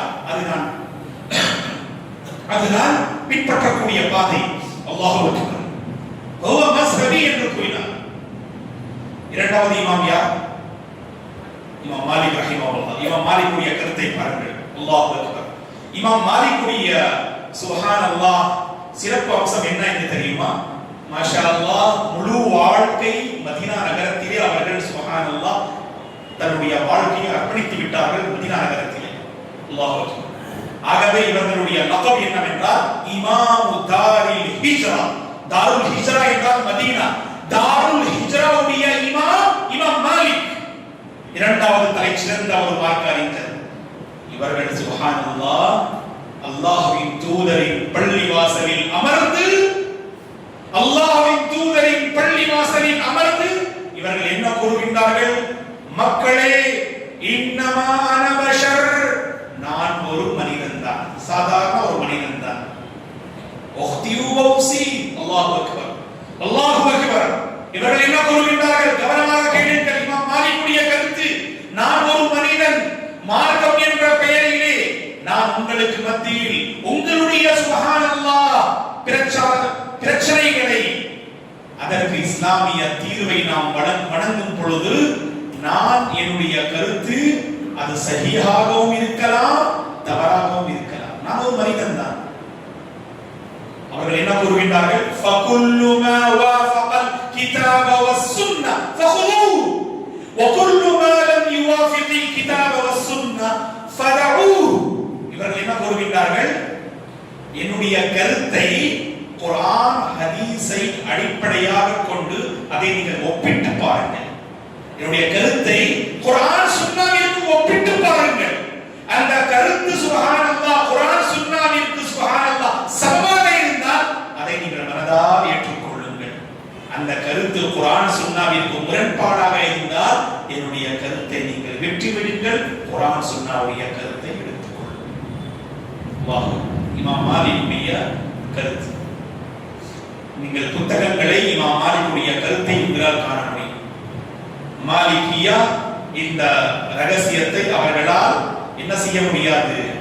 சுப்ஹானல்லாஹ், இல்லை இது பொய் என்று அவர்களால் கூற முடியாது. ஏனென்றால் வரலாற்று புத்தகங்களிலே மார்க்க அறிஞர்கள் இமாம் மாலிகை பற்றி பதிவு செய்துள்ளார்கள். மூன்றாவது இமாம் ஷாஃபி. கவனமாக கேளுங்கள். இமாம் அபூ ஹனீஃபாவுடைய கருத்து எதுவாக இருந்ததோ same exact as it is இமாம் ஷாஃபியுடைய கருத்து. இதா ஸஹல் ஹதீஸ் ஃபஹுவ மஸ்ஹபி. ஒரு ஹதீஸ் நீங்கள் ஆதாரபூர்வமாக ஷேக் இது சஹீஹான ஹதீஸ் என்றால் அந்த சஹீஹான ஹதீஸ் தான் உங்களுடைய கொள்கை, உங்களுடைய மன்ஹஜ். நேற்று வரை உங்களுடைய கருத்து எதுவாக இருந்தது அது முக்கியம் அல்ல. குர்ஆன் ஹதீஸின் அடிப்படையில் இன்றைய தினம் நீங்கள் ஒரு கருத்தை அறிந்து கொள்கிறீர்கள் என்றால் அல்லாஹு அக்பர், அந்த கருத்தின் அடிப்படையில் நீங்கள் உங்களுடைய வாழ்க்கையை அமைத்துக் கொள்கிறீர்களா? இதுதான் கேள்வி. ஆம் ஷேக், நான் அமைத்துக் கொள்கின்றேன். நீங்க ராஜி மாஷா அல்லாஹ் சலஃபி, நீங்க சஹீஹான பாதையில் இருக்கிறீர்கள். வல்லாஹி அஸீம், ஒவ்வொரு முஸ்லிமும் விஷயத்தை கடைபிடித்தால் நமக்கு மத்தியில் ஒற்றுமை ஏற்படலாம் இன்ஷா அல்லாஹ். நாம் இபாதத்துகளில் இபாதத்தை நாம் நிறைவேற்றுகின்றோம். மக்களுக்காக சுப்ஹானல்லாஹ் பல சேவைகளை நாம் செய்கின்றோம். பள்ளிவாசலின் நிர்வாகிகளாக நாம் இருக்கின்றோம், இமாமாக இருக்கின்றோம். மாஷா அல்லாஹ். ஏன் ஜி? நோக்கம் என்ன? உலகத்தை அடைய வேண்டுமா? உலகத்தை அடைய வேண்டும் என்றால் உங்களுடைய பிசினஸ் இருக்கின்றது, அல்லாஹ் அதில் பரக்கத்தை ஏற்படுத்த வேண்டும். உங்களுடைய வியாபாரம், உங்களுடைய குழுக்கள் வாங்குதல், உங்களுடைய மாஷா அல்லாஹ் வீடுகள், உங்களுடைய சுப்ஹானல்லாஹ் வெளியில் உள்ள அந்த வாழ்க்கை, அதன் மூலம் நீங்கள் உங்களுடைய உலகத்தை சரி செய்து கொள்ளலாம். மார்க்கம் என்ற பெயரிலே நீங்கள் இமாமாக இருக்கிறீர்கள், நீங்கள் நிர்வாகிகளாக இருக்கிறீர்கள், நீங்கள் மாஷா அல்லாஹ் ஒரு பொறுப்பாளராக இருக்கிறீர்கள் என்றால் இந்த சேவையின் நோக்கம் உங்களுடைய மறுமை. இந்த சேவையின் நோக்கம் அல்லாஹ்வின் சுப்ஹானல்லாஹ் பொருத்தம். அந்த அல்லாஹ்வின் பொருத்தத்தை உங்களால் பெற முடிகின்றதா? உங்களுடைய ஈமானை அதிகரிக்கக்கூடிய அந்த சுப்ஹானல்லாஹ் அந்த சிந்தனை உங்களுடைய உள்ளத்தில் ஏற்படுகின்றதா? ஹதீஸ் என்றாலே உடனே அதை ஏற்றுக்கொள்ள வேண்டும். அது குறிப்பாக அது சுன்னாவாக இருந்தால், சஹீஹான ஹதீஸாக இருந்தால். இமாம் ஷாஃபியுடைய கருத்தை பாருங்கள். இதா ஸஹல் ஹதீஸு ஃபஹுவ ஸஹீஹ். ஒரு ஹதீஸ் சஹீஹாக இருந்தால் அதுதான் என்னுடைய மன்ஹஜ். மேலும் இவர்கள் கூறுகின்றார்கள், இதா வஜத்தும் ஃபீ கிதாபில்லாஹி வ சுன்னதி ரசூலிஹி ஸல்லல்லாஹு அலைஹி வஸல்லம் خلاف ما اقول فاتركوا قولي. நீங்கள் குர்ஆனிலும் சுன்னாவிலும் என்னுடைய கருத்திற்கு முரண்பாடான ஒரு கருத்தை நீங்கள் பார்த்தால் என்னுடைய கருத்தை நீங்கள் விட்டுவிடுங்கள். அல்லாஹ் அக்பர். இதுதான் இமாம் ஷாஃபியுடைய மன்ஹஜ். அஹ்லுல் ஹதீஸுடைய கொள்கையும் இதுதான். ஒற்றுமையோடு நீங்கள் வாழ வேண்டும் என்றால் இந்த கருத்தை நீங்கள் சுப்ஹானல்லாஹ் ஏற்றுக்கொள்ளுங்கள். பிரச்சனைகள் இன்ஷா அல்லாஹ் இருக்காது நம்முடைய பள்ளிவாசல்களிலும் நம்முடைய ஜமாத்துகளிலும்.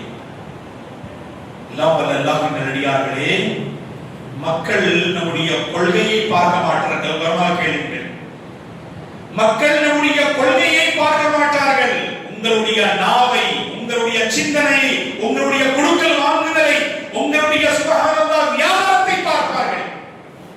அதில் நாம் சுப்ஹானல்லாஹ் அந்த சஹீஹான கொள்கையை நாம் என்ன செய்ய வேண்டும்? கொண்டு வருவதற்கு முயற்சி செய்ய வேண்டும். குர்ஆன் ஹதீஸின் அடிப்படையில் நாம் என்ன செய்கின்றோம்? பல பிரச்சனைகளை மக்களுக்கு மத்தியில் கொண்டு வருகின்றோம். குர்ஆன் ஹதீஸின் அடிப்படையில் குர்ஆன் ஹதீஸ் போதிக்கின்ற ஒரு முக்கியமான சுப்ஹானல்லாஹ் போதனை ஒற்றுமைதான்.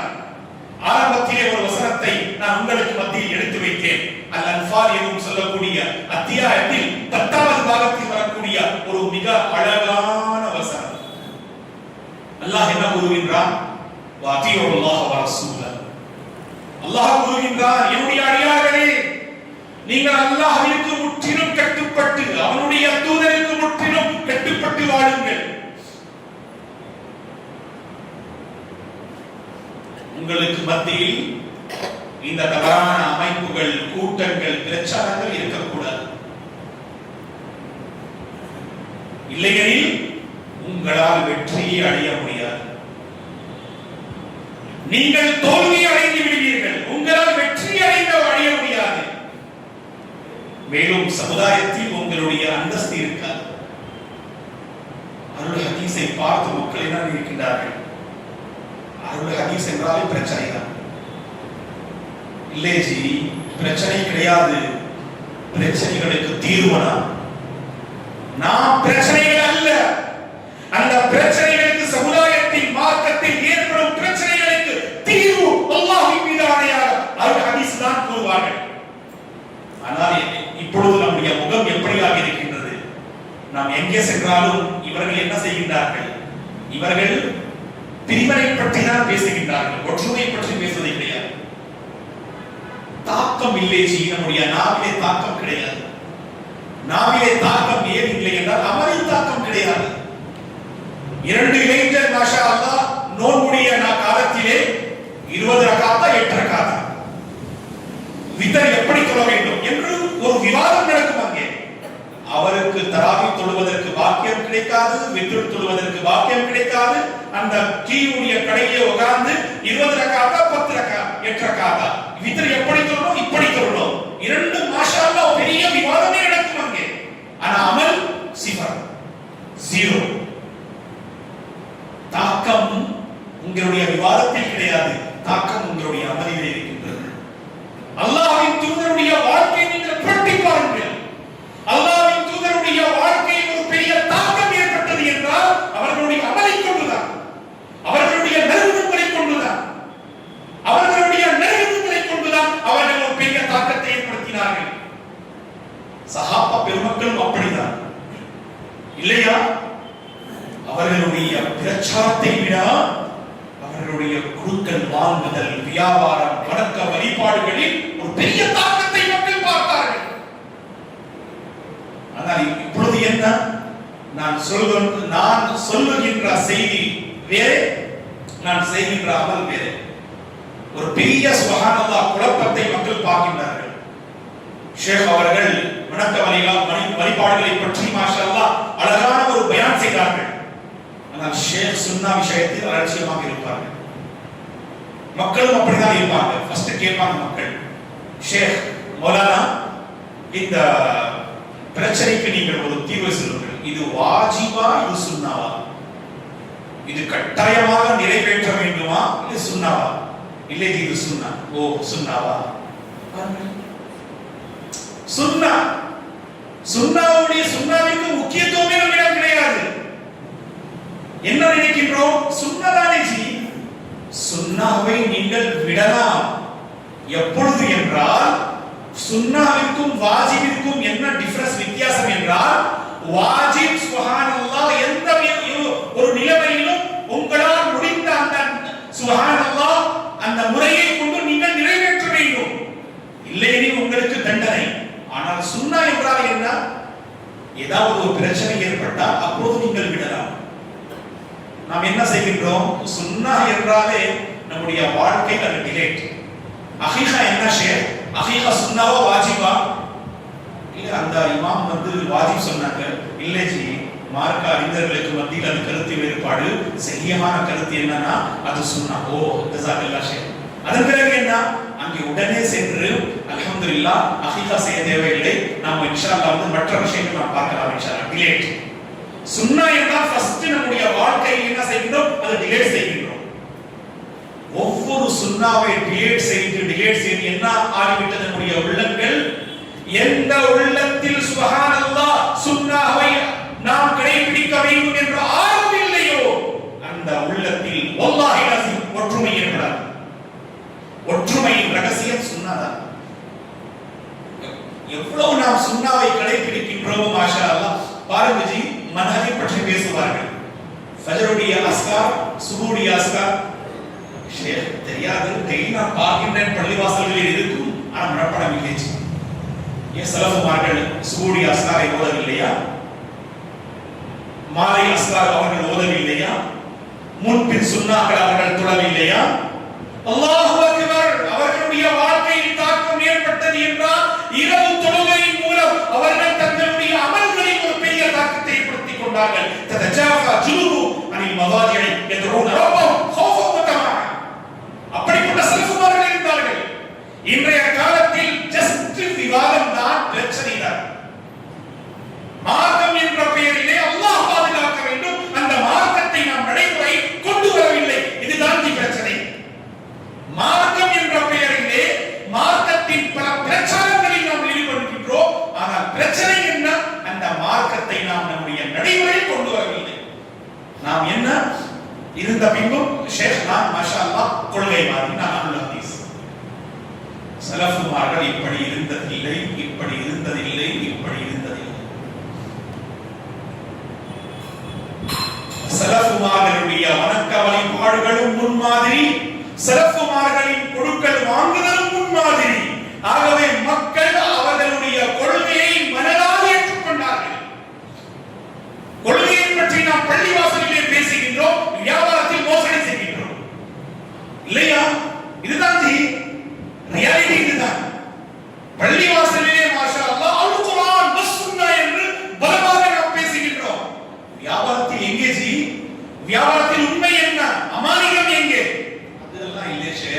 அது ஜஸ்ட் வேற பிரச்சனை. அது என்ன பிரச்சனை? அது உலக பிரச்சனை. அது உலகம் உள்ளத்தில் இருக்கின்றது, மார்க்கம் நாவில் இருக்கின்றது. அல்லாஹ் பாதுகாக்க வேண்டும். மார்க்கம் நாவில் இருக்கின்றது, உலகம் உள்ளத்தில் இருக்கின்றது. எப்படி உள்ளத்தில் ஒற்றுமை ஏற்படும்? உள்ளத்தில் ஒற்றுமை நாம் ஏற்படுத்த வேண்டும் என்றால் அந்த மார்க்கத்தை நாம் உள்ளத்தில் சுப்ஹானல்லாஹ் கொண்டு வருவதற்கு முயற்சி செய்ய வேண்டும். அதுதான் இமாம் ஷாஃபி அவர்கள் கூறுகின்றார்கள். என்னுடைய கருத்து குர்ஆன் ஹதீஸின் கருத்திற்கு முரண்பாடாக இருந்தால் என்னுடைய கருத்தை நீங்கள் விட்டுவிடுங்கள். நான்காவது இமாம் யாரு? நான்காவது இமாம் அஹ்மத் பின் ஹம்பல். இவருடைய கருத்து பாருங்கள். அல்லாஹு அக்பர், அல்லாஹு அக்பர். நான்காவது இமாம் அஹ்மத் பின் ஹம்பல் ரஹிமஹுல்லாஹ் அவர்கள் கூறுகின்றார். கவனமாக கேளுங்கள்.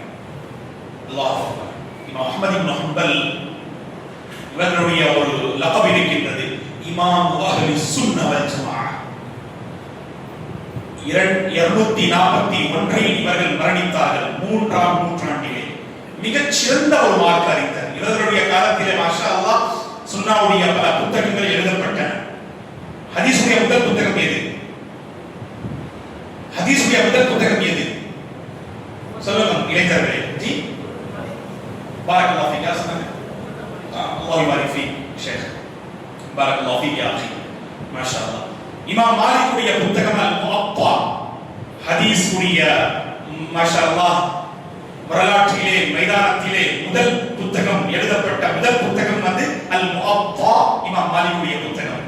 இமாம் அஹ்மதுடைய காலத்திலே மாஷா அல்லாஹ் ஹதீஸில் பல புத்தகங்கள் எழுதப்பட்டன. ஆகவே இமாம் அஹ்மதுடைய லகப் என்ன? இமாம் அஹ்லி சுன்னah வல் ஜமாஅஹ். இவர்கள் என்ன கூறுகிறார்கள் என்று தெரியுமா? கவனமாக கேளுங்கள். லா துகல்லித்னி வலா துகல்லித் மாலிகன் வலா ஷாஃபிஈய்ய வலா அல்அவ்ஸாஇய்ய வலா ஸௌரி ஃபஹுத் மின் ஹைஸு அஹஸு ஃபஹுத் மின் ஹைஸு அஹஸு. அல்லாஹ் அக்பர். அவருடைய கருத்து என்ன என்று தெரியுமா? இமாம் அஹ்மத் இப்னு ஹம்பல் அவர்கள் கூறுகின்றார்கள், மக்களே நீங்கள் என்னை கண்மூடித்தனமாக பின்பற்றாதீர்கள். தக்லீத். இந்தியாவிலே மக்களுக்கு தெரியும் இந்த வார்த்தை தக்லீத். மல் ஃபர்கு பைன தக்லீத் வல் இத்திபா. ஒரு வார்த்தை நாம் கூறுகின்றோம் இத்திபா, இதாஅ. மற்றொரு வார்த்தை தக்லீத். இரண்டிற்கும் ஒரு வேறுபாடு என்ன? இத்திபா இதாஅ என்றால் முற்றிலும் குர்ஆன் ஹதீஸின் அடிப்படையில் ஒருவரை பின்பற்றுவது. அல்லாஹ்வையும் தூதரையும் நாம் பின்பற்றுகின்றோம் என்றால் ஆதாரங்களின் அடிப்படையில் நாம் தூதரை பின்பற்றுகின்றோம். அதற்கு இதாஅ இத்திபா என்று நாம் கூறுவோம். தக்லீத் என்றால் மார்க்க அறிஞர்கள் கூறுகின்றார்கள், மோஸ்ட்லியா இந்தியாவிலே தக்லீத் என்றால் அத்தக்லீதுல் அமா, கண்மூடித்தனமாக ஒருவரை பின்பற்றுவது. ஷேக் சொல்லுங்க, இது ஹராம் ஜி, இது சுன்னah ஜி, இது வாஜிப் ஜி. வாஜிபிற்கு என்ன ஜி ஆதாரம்? ஹராமிற்கு என்ன ஆதாரம்? இந்த ஹராமிற்கு ஆதாரம் கேட்டால் ஒரு ஆலிமை நீங்கள் இழிவுபடுத்துகிறீர்களா? இந்த கேள்வியை கேட்கக்கூடாது. ஒரு கூட்டம். இங்கே என்ன பிரச்சனை? ஒரு ஆலிம் இருந்தால் ஒருவர் வருவார், ஷேக் ஒரு பிரச்சனை இருக்கின்றது, அந்த ஆலிம் பதில் சொல்வதற்கு இப்படி முன் வருவா, அங்கே ஒரு இளைஞன், அதுவா சஹீஹ் புகாரியில் இருக்கின்றது 1040வது ஹதீஸ். ஆலிம் இருக்கின்றார், நீங்கள் என்ன செய்யணும்? இது அதவு ஜி, இது சுப்ஹானல்லாஹ், இதுதான் ஒழுக்கம். ஷேக் கேளுங்க ஜி. ஷேக் சஹீஹ் புகாரி 1040வது ஹதீஸ். பாரக்கல்லாஹு ஃபீக் யா அஹி. மாஷா அல்லாஹ். அங்கே ஆதாரமே கேட்க கூடாது. இங்க ஆதாரம் கேட்டால் ஆலிம் முன் வந்தா அந்த ஆலிமுக்கு என்ன செய்கிறார்? ஷேக் என்ன தெரியும்? எனக்கு அந்த சுப்ஹானல்லாஹ் அந்த நம்பரோடு நான் சொல்றேன். அந்த 4-5 நம்பர் தான் உங்களுக்கு தெரியும். நான் மாஷா அல்லாஹ் காசி, நான் முஃப்தி என்று மக்களுக்கு மத்தியில் பிரச்சாரம் செய்கிறார். அல்லாஹ் பாதுகாக்கணும், அல்லாஹ் பாதுகாக்கணும். ஆகவே எல்லாம் வல்ல அல்லாஹ்வின் அடியார்களே, இமாம் அஹ்மதுடைய கருத்தை பாருங்கள். லா துகல்லித்னி, நீங்கள் என்னை கண்மூடித்தனமாக பின்பற்றாதீர்கள். என்னையும் பின்பற்றாதீர்கள், இமாம் ஷாஃபி மாலிகையும் நீங்கள் பின்பற்றாதீர்கள், இமாம் ஷாஃபிஈயையும் நீங்கள் பின்பற்றாதீர்கள், இமாம் அவ்ஸாஇயை நீங்கள் பின்பற்றாதீர்கள், இமாம் சுஃபியான் அஸ்-ஸௌரி மிகப்பெரிய மார்க்க அறிஞர் முஹத்திஸ், இவரையும் நீங்கள் பின்பற்றாதீர்கள். இறுதியிலே இவர்கள் கூறுகிறார்கள் ஃபஹுஸ் ஃபஹுஸ் ஃபஹுஸ் மின் ஹைசு அஹஸு, இந்த உலமா பெருமக்கள், இந்த ஐமாக்கள் இந்த மார்க்கத்தை எங்கிருந்து பெற்றுக் கொண்டார்களோ அங்கிருந்து நீங்கள் பெற்றுக் கொள்ளுங்கள். அல்லாஹ், இந்த உலமா பெருமக்கள் எங்கிருந்து இந்த மார்க்கத்தை கற்றுக்கொண்டார்களோ நீங்களும் அங்கிருந்து என்ன செய்யுங்கள், அந்த மார்க்கத்தை கற்றுக்கொள்ளுங்கள். தீர்வு இதுதான் ஜி. ஒற்றுமை இன்ஷா அல்லாஹ் ஏற்படும் உள்ளங்களில். நீங்கள் என்னை பின்பற்றாதீர்கள், நான் உங்களை பின்பற்ற மாட்டேன். நீங்களும் நானும் அல்லாஹ்வையும் தூதரையும் பின்பற்ற வேண்டும். ஜஸ்ட் ஹலாஸ். என்னுடைய ஒரு கருத்து, நீங்கள் மாஷா அல்லாஹ் ஷேக், நீங்கள் ஜுமாவுடைய உரையிலே ஒரு மசாலாவை குறிப்பிடும் பொழுது அதை நீங்கள் ஜாயிஸ் அனுமதிக்கப்பட்ட ஒரு விஷயம் என்று சொன்னீங்க. என்னுடைய கல்வியை கொண்டு அது சரி அல்ல ஷேக். இதுதான் ஒரு ஹதீஸ், நீங்க பாருங்க அது சரியான ஹதீஸா, இந்த ஹதீஸ்ல அனுமதிக்கப்படாத ஒரு விஷயம் என்று வருகின்றது. உங்களுக்கு தெரியுமா? நாளை இது கிடையாது ஜி. நான் உங்களை என்ன செய்யணும், கண்ணியப்படுத்தணும். அந்த ஹதீஸ் என்னுடைய நாலேஜ்ல கிடையாது. அல்லாஹு அக்பர். நீங்கள் ஒரு மார்க்க அறிஞரிடம் அந்த ஹதீஸை நீங்கள் கற்றுக்கொண்டீர்கள். எனக்கு தெரியாத அந்த ஹதீஸ் நான் என்ன செய்தேன், மிம்பரிலே இந்த ஜும்மாவிலே அந்த அனுமதிக்கப்பட்ட ஒரு விஷயம் என்று கூறிவிட்டு வருகின்ற ஜும்மாவிலே நான் என்ன செய்ய வேண்டும், இது அமானிதம், இது அமானிதம். இது வரக்கூடிய ஜும்மாவிலே நான் சென்ற ஜும்மாவில் ஒரு மஸ்அலாவை உங்களுக்கு மத்தியில் எடுத்து வைக்கும் பொழுது நான் ஜாயிஸ் என்று கூறிவிட்டேன். அது ஜாயிஸ் அல்ல, அது அனுமதிக்கப்படாத ஒரு விஷயம் என்று அது சுப்ஹானல்லாஹ் அந்த ஹதீஸின் அடிப்படையில் எடுத்து வைங்க. இதுதான் ஒற்றுமையின் சுப்ஹானல்லாஹ் அடையாளம். இங்குதான் பிரச்சனை. என்ன பிரச்சனை? நான் ஒரு விஷயத்தை கூறிவிட்டால் ஹலாஸ், அதில் எந்த ஒரு மாற்றமும் வராது. என்னுடைய உள்ளத்தில் ஒரு சத்தம் வருகின்றது, என்னுடைய உள்ளத்தில் ஒரு சத்தம் வருகின்றது. ஓ மனிதனே, நீங்கள் சொல்லக்கூடிய கருத்து அது தவறாக இருக்கின்றது, தவறாக இருக்கின்றது, தவறாக இருக்கின்றது. நஃப்சுல் சுப்ஹானல்லாஹ் யானி லவ்வாமா, அந்த விஷயத்தை பகிர்ந்து கொண்டாலும் இல்லை, அந்த சத்தத்தை நாம் கேட்பது கிடையாது. என்னுடைய பிரஸ்டீஜ், என்னுடைய ஈகோ ப்ராப்ளம். அல்லாஹ் மன்னிக்க வேண்டும், அல்லாஹ் மன்னிக்க வேண்டும். எல்லாம் வல்ல அல்லாஹ் இந்த அடியார்களே, வாங்க எப்போ 8 மணிக்கு வாங்க. எப்போ நான் முடிக்கணும்? 55 முடிக்கலாம். ஜஸாக்கல்லாஹ் ஹைர், பாரக்கல்லாஹ் ஃபீக். எல்லாம் வல்ல அல்லாஹ் இந்த அடியார்களே, கவனமாக கேளுங்கள். இன்றைய காலத்தில் சஹீஹான மன்ஹஜ் அடைவது ஒரு மிகப்பெரிய சோதனை. நமக்கு அல்ஹம்துலில்லாஹ் அல்லாஹ் அந்த மன்ஹஜ் கொடுத்திருக்கின்றான். 2 விஷயங்களை கவனமாக கேளுங்கள். ஃபர்ஸ்ட் என்ன, கோடிக்கணக்கில் நீங்கள் மக்களை நீங்கள் பார்த்தீர்கள், அவர்கள் சிலைகளை வணங்குகின்றார்கள்.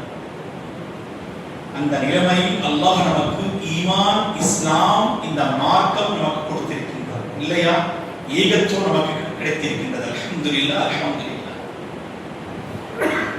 நமக்கு கிடைத்துள்ள ஒரு மிகப்பெரிய அருள்குடை இந்த ஈமான் தான். ஆரம்பத்தில் நான் கூறினேன். இரண்டாவது என்ன என்று தெரியுமா? ஈமான் பல முஸ்லிம்களுக்கு கிடைக்கின்றது. அந்த ஈமானை எப்படி பாதுகாத்துக் கொள்ள வேண்டும், இஸ்லாமை எப்படி நாம் புரிந்து கொள்ள வேண்டும் என்று கொள்கை கிடையாது, மன்ஹஜ் கிடையாது. அல்லாஹ் அந்த மன்ஹஜ் நமக்கு கொடுத்திருக்கிறார். இது சஹாபாக்களுடைய மன்ஹஜ். அல்லாஹ்வின் இல்லத்தில் நான் உங்களுக்கு கூறுகின்றேன், அஹ்லுல் ஹதீஸுடைய மன்ஹஜ் சஹாபாக்களுடைய மன்ஹஜ். நாம் ஐமாக்களை கண்ணியப்படுத்துகின்றோம், நாம் இழிவுபடுத்தவில்லை. ஒருவர் ஐமா பெருமக்களை இழிவுபடுத்தினால் நிச்சயமாக அவர்கள் மன்ஹஜ் கிடையாது. மேலும் சிலர் என்ன நினைக்கிறார்கள், அஹ்லுல் ஹதீஸ் என்றால் நாம் ஒவ்வொரு நபரின் பெயரை சொல்லி அவன் காஃபிர், அவன் முப்ததி, அவன் பிததி என்று சொல்லணும். இது மன்ஹஜ் கிடையாது. இது நீங்கள் வரலாற்று புத்தகங்களை நீங்கள் புரட்டி பாருங்கள். ஐமாக்கள் எப்படி இருந்தார்கள். அல்லாஹு அக்பர். இமாம் இப்னு தைமியா, சலஃபுமார்கள் இவர்களின் ஒரு அழகான முன்மாதிரியான ஒரு இமாம் என்று கூறுகிறார்கள். அவர்களுடைய ஃபதாவை நீங்கள் படியுங்கள். 34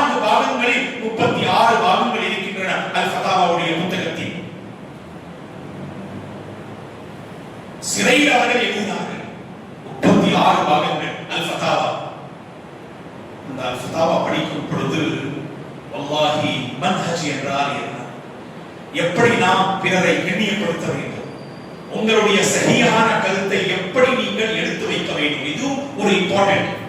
உலக பெருமக்களிடம் நீங்கள் அதை கற்றுக்கொள்ளுங்கள். இளைய சமுதாயத்தை கவனமாக கேளுங்கள். உங்களிடம் மாஷா அல்லாஹ் ஒரு சரியான கருத்து இருக்கின்றது, பிரச்சனை என்ன என்று தெரியுமா, அந்த கருத்தை எப்படி எடுத்து வைக்க வேண்டும் என்று உங்களுக்கு தெரியாது. அதை நீங்கள் எடுத்து வைக்கும் பொழுது அங்கேதான் ஒரு பெரிய பிரச்சனை ஏற்படுகின்றது. ஏன்? ஞானம் கிடையாது உங்களிடம். அந்த ஞானத்தை நீங்கள் பெற்றுக் கொள்ளுங்கள். அழகான உபதேசம் இருக்க வேண்டும் உங்களுடைய நாவிலே. அழகான உங்களை பார்த்து மக்களுடைய உள்ளத்தில் ஒரு தாக்கம் வர வேண்டும். மாஷா அல்லாஹ் உங்களை பார்த்து உங்களுடைய முகம், உங்களுடைய ஆடை, உங்களுடைய டோட்டல் மாஷா அல்லாஹ் சுன்னாவை பின்பற்றக்கூடிய வேண்டும். அதெல்லாம் நீங்க பார்க்காதீங்க. இப்போதான் நீங்க சொன்னீங்க எந்த கருத்தை நாம் சொல்கின்றோமோ அந்த கருத்தை நாம் பார்க்க வேண்டும் என்று. மக்கள் அப்படி கிடையாது. நான் சொன்னேன் அல்லவா, மக்கள் உங்களுடைய நாவை பார்க்க மாட்டார்கள், உங்களுடைய அமல்களை பார்ப்பார்கள், உங்களுடைய குடுக்கல் வாங்குதலை பார்ப்பார்கள், பள்ளி வாசலில் நீங்கள் நிறைவேற்றக்கூடிய இபாதத்துகளை அவர்கள் பார்ப்பார்கள். ஓ, இவர்கள் ஒரு சுண்ணாவையும் தொழுவது கிடையாது, எப்பவுமே சோஷியல் மீடியால இருப்பாங்க நம்முடைய இளைஞர்கள். குர்ஆன் ஹதீஸை பேசும் பொழுது மாஷா அல்லாஹ் பல ஆதாரங்கள். இப்பொழுது நான் கூறினேன் அல்லவா, எங்கே சுகூடிய அஸ்கார், இந்த மாலை அஸ்கார் இல்ல ஷேக், அது மனப்பாடம் செய்யணும் ஷேக், ஃபர்ஸ்ட் மனப்பாடம் செய்யுங்க ஜி, அப்போதான் உங்களுடைய நாவிலே அந்த தாக்கம் ஏற்படும். 2 ரகர் அல்லாஹ்விற்காக இரவு நேரங்களில் தொழுது அல்லாஹ்விடத்தில் சமுதாயத்திற்காக துஆ செய்யுங்கள். இது சலஃபுடைய கொள்கை கிடையாதா? சலஃபுடைய வழிமுறை கிடையாதா? அவர்கள் சுப்ஹானல்லாஹ் துஆக்களில் மக்களுக்காக அவர்கள் துஆ செய்வார்கள். என்ன? அல்லாஹ்வே, என்னுடைய சமுதாயத்தில் சிலர் இருக்கின்றார்கள், பிரச்சனை இருக்கின்றது, 2 பள்ளிவாசல்கள் இருக்கின்றன, இருந்த பின் அந்த 2 பள்ளிவாசல்களில் பல பிரச்சனைகள் இருக்கின்றன. அல்லாஹ்வே, அல்லாஹ்வே, இந்த 2 பள்ளிவாசலின் நிர்வாகிகளின் உள்ளத்தில் ஒற்றுமையை நீ ஏற்படுத்தித்தா என்று கேளுங்க ஜி. உங்களுக்கு தெரியுமா இளைய சமுதாயமே, அல்லாஹ்விடத்தில் உங்களுடைய துஆவிற்கு அந்தஸ்து இருக்கின்றது, உங்களுடைய துஆவிற்கு அந்தஸ்து இருக்கின்றது, உங்களுடைய சஸ்தாவிற்கு அந்தஸ்து இருக்கின்றது, உங்களுடைய சேவைக்கு அந்தஸ்து இருக்கின்றது. இரவு நேரங்களில் தனிமை தனிமை தனிமை, எத்தனை இளைஞர்கள் இருக்கின்றார்கள். பகல் நேரத்திலே அவர்கள் கொள்கையை பற்றி பேசுவார்கள், மக்களின் சேவையில் இருப்பார்கள். இரவு நேரங்களில் அல்லாஹ் பாதுகாக்க வேண்டும், அல்லாஹ் பாதுகாக்க வேண்டும். ஆபாசமான படங்களை பார்ப்பார்கள், தவறான தொடர்பில் இருப்பார்கள். ஷைத்தான் என்ன சொல்வான், நீங்க சிறந்த ஒரு மனிதன் ஜி, காலையிலிருந்து மாலை வரை மாஷா அல்லாஹ் நல்ல ஒரு ஹித்மத்தை நீங்க செய்வீங்க, இப்போ பிரச்சனை கிடையாது, நீங்க உங்களுடைய மனோ இச்சை பின்பற்றுங்க ஜி, பிரச்சனை இல்லை. அல்லாஹ் பாதுகாக்கணும். இளைய சமுதாயமே அல்லாஹ் பாதுகாக்க வேண்டும். உங்களுடைய தனிமையை நீங்கள் பாதுகாத்துக் கொள்ளுங்கள், உங்களுடைய குடுக்கல் வாங்குதலை நீங்கள் பாதுகாத்துக் கொள்ளுங்கள், உங்களுடைய நாவை நீங்கள் பாதுகாத்துக் கொள்ளுங்கள், உங்களுடைய உள்ளத்தை நீங்கள் பாதுகாத்துக் கொள்ளுங்கள், உங்களுடைய மன்ஹஜை நீங்கள் பாதுகாத்துக் கொள்ளுங்கள். வல்லாஹி பாண்டிச்சேரியில் இந்த 2 பள்ளிவாசல்கள் அல்லாஹ்வின் மூலம் அருளப்பட்ட இந்த சமுதாயத்திற்கு ஒரு அருள். என்னுடைய வேண்டுகோள் என்னவென்றால், அல்லாஹ்விற்காக நமக்கு மத்தியில் ஏற்படும் பிரச்சனையை அல்லாஹ்விற்காக நாம் விட்டுவிடலாம், அல்லாஹ்விற்காக நாம் விட்டுவிடலாம். அல்லாஹ்வின் தூதர் என்ன சொன்னாங்க, அந்த செய்தி உங்களுக்கு தெரியாதா? மன் தரக ஷையன் லில்லாஹ் அவ்வலஹு அல்லாஹு கைரன் மின்.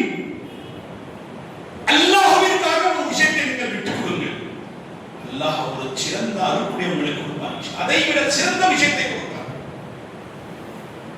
அந்த ஈமானை ஏற்படுத்தலாம் இன்ஷா அல்லாஹ். ஒற்றுமையோடு நாம் வாழலாம். இதனுடைய தாக்கம் என்ன தெரியுமா? பிதாவில் மூழ்கி இருக்கக்கூடிய மக்கள் குர்ஆன் சுன்னாவின் பக்கம் விரைந்து வருவார்கள் இன்ஷா அல்லாஹ். அவர்கள் வளர்ந்திருக்கின்றார்கள். நம்முடைய பிரச்சனைகளை பார்த்தே ஷைத்தான் நம்முடைய உள்ளங்கள் இல்லை, அங்கே நீங்க செல்லாதீங்க, அங்கே பிரச்சனை தான் பிரச்சனை. அல்லாஹ்விற்காக நாம் ஒற்றுமையோடு இருந்தால் வல்லாஹி அஸீம் இந்த சமுதாயத்தில் உள்ள அனைத்து மக்களும் குர்ஆன் சுன்னாவின் பக்கம் விரைந்து வருவார்கள். ஆகவே அந்த ஈமானை, அந்த தக்வாவை, அந்த பயபக்தியை ஏற்படுத்திக் கொள்ளுங்கள். முடியவில்லை என்றால் அல்லாஹ்விடத்தில் நீங்கள் கேளுங்கள். உங்களுடைய 2 ரக்காத்துகள் போதுமானது. இன்ஷா அல்லாஹ். அல்லாஹ் என்ன சொன்னாங்க? யா அய்யுஹன் நாஸ் அஃஷுஸ் ஸலாம் வஅத்இமுத் தஆம் வஸிலுல் அர்ஹாம் ஸல்லு பில்-லைலி வன்-நாஸு நியாம். 4 அழகான உபதேசங்களை செய்தார்கள். அதில் 4வது உபதேசம் என்ன என்று தெரியுமா?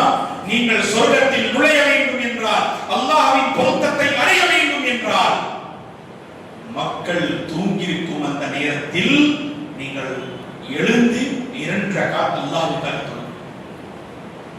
இன்ஷா அல்லாஹ் பல பிரச்சனைகளுக்கு தீர்வு நமக்கு கிடைக்கும். சுன்னஹ் என்று நமக்கு மத்தியில் எடுத்து வைத்தார். இதை கூறி நான் என்னுடைய உரையை முடித்துக் கொள்கிறேன். சுன்னஹ் நபிமார்களின் வழிமுறை என்று நமக்கு மத்தியில் எடுத்து வைத்தால் அல்லாஹ்விற்காக அதை நீங்கள் ஏற்றுக்கொள்ளுங்கள். இல்லேஜி நாம் சுப்ஹானல்லாஹ் ஒரு 30 வருடங்களாக 20 வருடங்களாக இப்படியே நாம் நிறைவேற்றுகின்றோம், இப்படியே நாம் அமல் செய்கின்றோம். இல்லேஜி இல்லை, கிடையாது, தவறு. ஒற்றுமைக்காக நாம் ஒரு விஷயத்தை நாம் விட வேண்டும் என்றால், குறிப்பாக அந்த சுன்னஹ்வின் பால் அமல் செய்வதற்கு நீங்கள் அதை விட்டு விடுங்கள். இதுதான் பயபக்தி, இதுதான் மன்ஹஜ், இதுதான் சஹாபாக்களுடைய வழிமுறை, இதுதான் நான் இமாம்கள் போதித்த அந்த போதனை. நான் உங்களுக்கு மத்தியில் ஆதாரப்பூர்வமான அந்த 4 இமாம்களின் கருத்துக்களை எடுத்து வைத்தேன். ஆகவே இன்ஷா அல்லாஹ் அந்த ஈமான் நாம் ஏற்படுத்திக் கொள்ள வேண்டும். ஒற்றுமையோடு வாழ்வதற்கு முயற்சி செய்ய வேண்டும். குறிப்பாக ரமலானுடைய மாதம் வருகின்றது. அல்லாஹு அக்பர், அல்லாஹு அக்பர். ரமலானுடைய மாதம் வருகின்றது. ரமலானுடைய மாதத்தை ஷேக் ஒரே ஒரு சென்டென்ஸ்ல நீங்க சொல்லுங்க ஷேக் என்று நீங்கள் என்னிடம் கூறினார், நான் சொல்வேன், ரமலானுடைய மாதம் நம்முடைய உள்ளங்களை தூய்மைப்படுத்துவதற்காக வருகின்றது. நம்முடைய உள்ளங்களை தூய்மைப்படுத்துவதற்காக ரமலானுடைய மாதம் வருகின்றது. இன்ஷா அல்லாஹ் நமக்கு ஹிதாயத் கிடைக்கும். நம்முடைய சமுதாயத்தில், குறிப்பாக நம்முடைய சஃப்களில், வரிசைகளில் அல்லாஹ் ஒற்றுமை ஏற்படுத்துவான். இன்ஷா அல்லாஹ் ரமலானுடைய மாதத்தில் அதிகமான முறையில் அல்லாஹ்வை நினைவு கூறுங்கள். அல்லாஹ்விற்காக நோன்பை நீங்கள் அல்லாஹ்விற்காக அவனுடைய திருப்தியை பெற்றுக் கொள்வதற்காக அதை நீங்கள் முழுமையான முறையில் நிறைவேற்றுவதற்கு முயற்சி செய்யுங்கள். குறிப்பாக குர்ஆனை நீங்கள் சஹீஹான முறையில் ஓதுவதற்கு கற்றுக்கொள்ளுங்கள். இன்ஷா அல்லாஹ் சுபஹுடைய அஸ்காரும் மாலையுடைய அஸ்காரும் தொழுகைகள் உறுப்பின் சுன்னாவை நாம் இன்ஷா அல்லாஹ் கடைபிடிக்க வேண்டும். அல்லாஹ் நம் அனைவர்களுக்கும் சஹீஹான மன்ஹஜில் மரணம் வரும் வரை இருப்பதற்கு அல்லாஹ் பாக்கியம் தந்தருள்வானாக. குறிப்பாக ஒற்றுமையோடு வாழ்வதற்கு அல்லாஹ் நம் அனைவர்களுக்கும் பாக்கியம் தந்தருள்வானாக. ஆமீன். இறுதியிலே இன்ஷா குறிப்பாக பள்ளிவாசலின் நிர்வாகிகள், இமாம் சாஹிப் அவர்கள், மேலும் ஜமியத் அஹ்லுல் ஹதீஸ் வல் குர்ஆனுடைய சுப்ஹானல்லாஹ் நிர்வாகிகள், உங்கள் அனைவர்களுக்கும் மிக்க நன்றியை நான் தெரிவித்துக் கொள்கின்றேன். அல்ஹம்துலில்லாஹ் மக்ரிப் முதல் இஷா வரை இந்த முக்கியமான தலைப்பு மன்ஹஜ் என்ற பெயரிலே, குறிப்பாக இன்றைய காலத்தில் பல அமைப்புகள், பல கூட்டங்கள் இருக்கின்றன. இன்றைய காலத்தில் நாம் எப்படி ஒற்றுமையோடு வாழ வேண்டும், இதனுடைய அவசியம், முக்கியத்துவம் என்ன என்ற தலைப்பின் கீழ் பல முக்கியமான விடயங்களை நாம் தெரிந்து கொண்டோம். அல்ஹம்துலில்லாஹ். அல்லாஹ் நம் அனைவர்களுக்கும் அமல் செய்வதற்கு பாக்கியம் தந்தருள்வானாக. ஆமீன். குலு கௌலி ஹாதா வஸ்தக்ஃபிருல்லாஹ் லி வ லக்கும் வ லிஸாயிரில் முஸ்லிமீன மின் குல்லி தம் வஸ்தக்ஃபிரு இன்னஹு கஃபூர் ரஹீம். வஸ்ஸலாமு அலைக்கும் வ ரஹ்மத்துல்லாஹி வ பரகாத்துஹு.